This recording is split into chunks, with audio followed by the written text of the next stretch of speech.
ഒരു സിനിമയ്ക്ക് positive publicity കിട്ടുന്നത് ഇന്ന് പ്രയാസമുള്ള കാര്യമാണ്. ഭൂരിഭാഗം പ്രേക്ഷകരിൽ നിന്നും അത് ലഭിക്കുന്ന പക്ഷം നിർമ്മാതാക്കൾക്ക് ബോക്സ് ഓഫീസിൽ പിന്നീട് തിരിഞ്ഞു നോക്കേണ്ടി വരാറില്ല. ഇടയ്ക്കൊക്കെ സംഭവിക്കുന്ന അത്തരം ചിത്രങ്ങൾ തിയേറ്റർ വ്യവസായത്തിനും ഇൻഡസ്ട്രിക്കും മൊത്തത്തിൽ നൽകുന്ന ആശ്വാസം ചെറുതുമല്ല. ഇപ്പോഴത്തെ ഇടവേളയ്ക്ക് ശേഷം തുടർച്ചയായ ഹൗസ് ഷോകൾ കളിക്കുകയാണ് ഒരു ചിത്രം.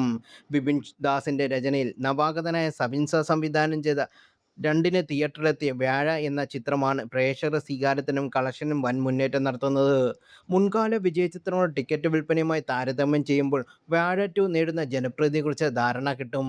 പ്രമുഖ ടിക്കറ്റിംഗ് ബുക്കിംഗ് പ്ലാറ്റ്ഫോമായ ബുക്ക് മൈ ഷോയിൽ റിലീസിൻ്റെ മൂന്നാം ദിവസം ഒരു മലയാള ചിത്രം നേടുന്ന ഏറ്റവും ഉയർന്ന രണ്ടാമത്തെ ടിക്കറ്റ് വിൽപ്പനയാണ് വാഴ 2 നേടിയത്. 3.31 ലക്ഷം ടിക്കറ്റുകളാണ് ശനിയാഴ്ച ടിക്കറ്റുകൾ ബുക്ക് മൈ ഷോയിൽ വിറ്റത്. ലോക, തുടരും തുടങ്ങിയ വൻ വിജയം നേടിയ ഒട്ടുമിക്ക ചിത്രങ്ങളും ഈ ലിസ്റ്റിൽ വാഴ 2 പിന്നിലാക്കിയിട്ടുണ്ട്.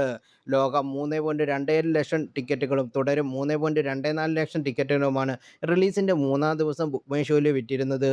ഈ ലിസ്റ്റിൽ ഒന്നാം സ്ഥാനത്ത് എമ്പുരാനാണ്. 3.45 ലക്ഷം ടിക്കറ്റുകളാണ് ചിത്രം 3 ദിവസം വിറ്റത്. അതേസമയം ശനിയാഴ്ച ഇന്ത്യയിൽ വിവിധ ഭാഷാ ചിത്രങ്ങൾ എടുത്താലും രണ്ടാം സ്ഥാനത്ത് വാഴ തന്നെയാണ്. ദുരന്തർ 2 മാത്രമാണ് മുന്നിൽ. 3.81 ലക്ഷം ടിക്കറ്റുകളാണ് ദുരന്തർ 2 വിറ്റത്.